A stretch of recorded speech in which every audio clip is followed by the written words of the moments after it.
Hi everyone. So this is basically something that nobody asked for, but it's something to keep me sane. Today is June 15th, a Monday. So we've been in lockdown since March 14th. So it's been 4 months and I'm going crazy. So I need something to let me be creative somehow. And I thought, what better way to do that than be a basic white bitch and just make YouTube videos? So, stuff that I've been doing since being put in quarantine. And for those of you who don't know, I live in California. So, at least it's not Florida. Basically, all that I've been doing is playing video games, for one, and watching a shit ton of stuff on Netflix.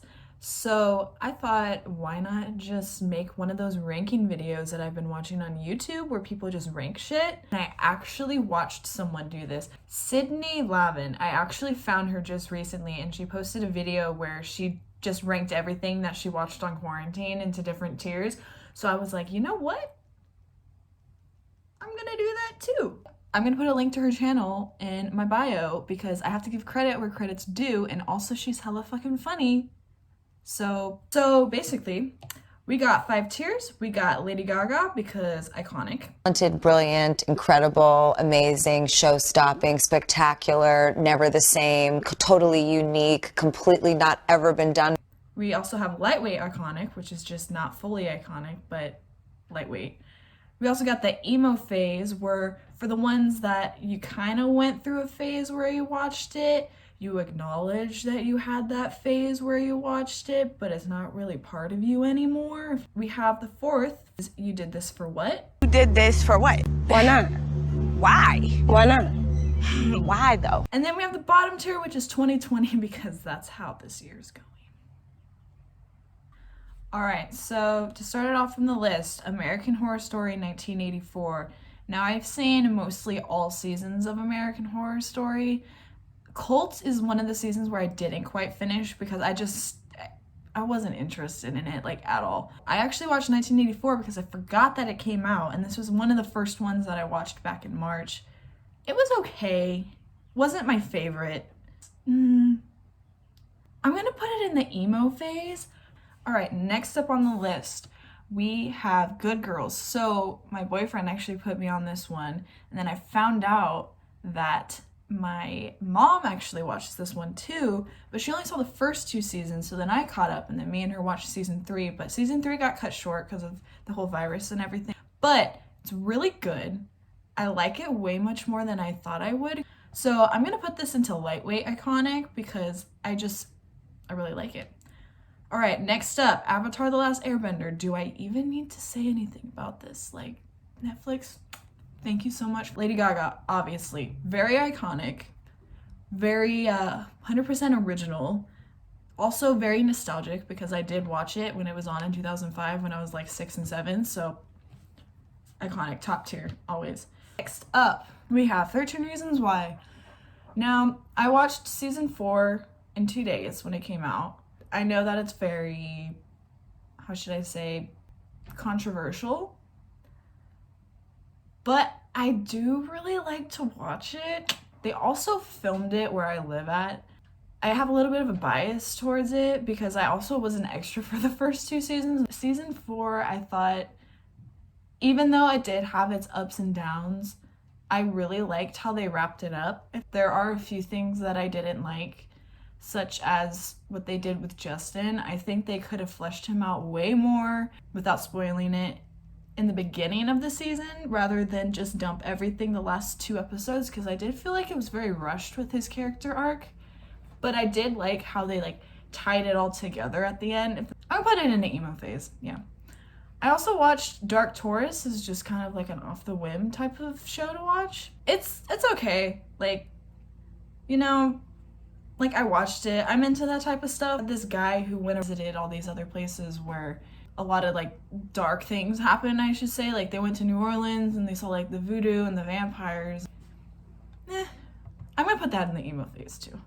Next up, Euphoria. This one was only 1 season's out. Very good TV show. Let's say way better at representation when it comes to assault, when it comes to drugs, when it comes to addiction. I would say that Euphoria is way better than 13 Reasons Why in that aspect. I'm gonna put this in Lady Gaga's category because honestly, it's a really fucking good show. Next up, Dark. So Dark's a Netflix original. It's in German for those of you who really like foreign TV shows. There are 2 seasons out right now. Season 3 comes out, I believe, next week. I'm about halfway through right now, but I'm currently watching it.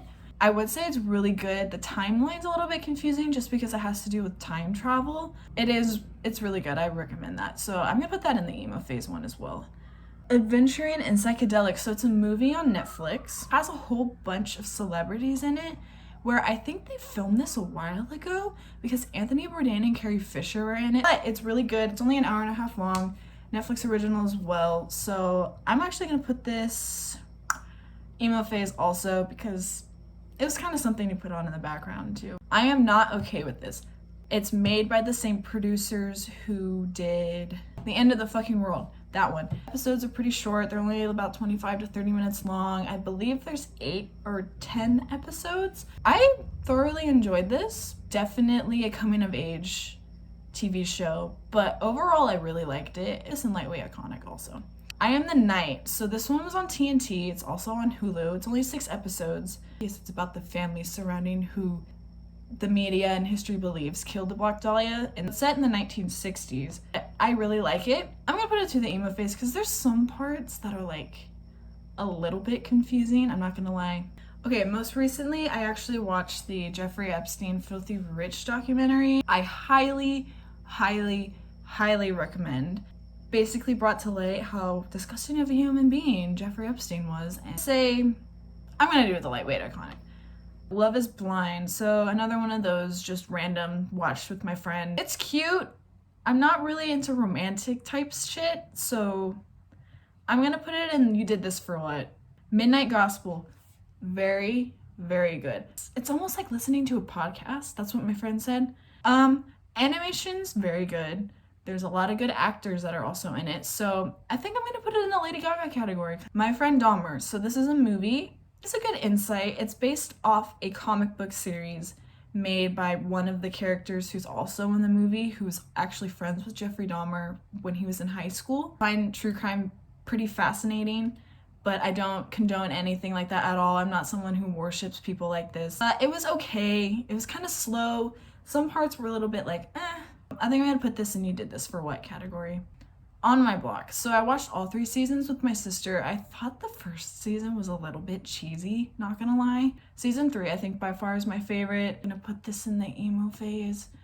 Now Ozark. Ozark wasn't my thing. I know that some people are going to be mad, but it's not my favorite. I probably would have stopped halfway through if I wasn't watching it with my mom. I don't know, because my dad really liked it, but I didn't like it. So You Did This For What? All right, next up's Parasite. Now, Parasite was really good. So Parasite, of course, I'm going to give Lady Gaga. Next up's Quicksand. So it's basically about a school shooting, but there's this girl who is part of the shooting, but you don't know how, and then you learn over the episodes and flashbacks of like what happened. Very dark themes though, so if you're triggered by that, I wouldn't recommend it. I'm gonna put this in the emo phase also. Roswell, New Mexico. Now, Roswell, New Mexico is actually really good. Julie Plec, who is the showrunner for The Vampire Diaries and the originals, also showruns for Roswell, New Mexico, which I think it's actually very good. It's kind of like a new age spin on the old Roswell TV show from the early 2000s. So I'm gonna give this Lightweight Iconic because season 2 is way better than season 1. Sabrina. Part 3 of Sabrina is what I watched. I'm actually looking forward to season 4. I feel like I don't need to introduce anything because I feel like most of the people that are probably going to be watching this have already seen Sabrina. So I'm going to do this one Lightweight Iconic as well. Now, What We Do in the Shadows is so funny. Like, I shit you not. It's about a whole bunch of vampires living as roommates. The episodes are only 30 minutes long. There's 10 episodes per season, 2 seasons out. Season 2 just wrapped up last week, actually. It's based off the movie What We Do in the Shadows by Taika Waititi, who directed Thor Ragnarok and Jojo Rabbit, in case you guys don't know.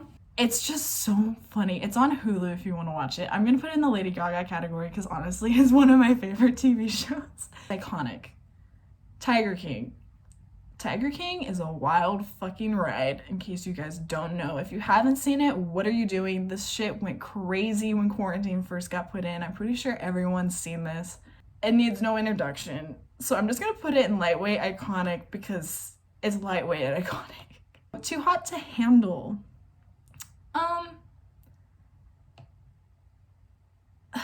This show, I swear to God, I watched it also with my friend, and I don't know which producer or studio greenlit this, but it's not.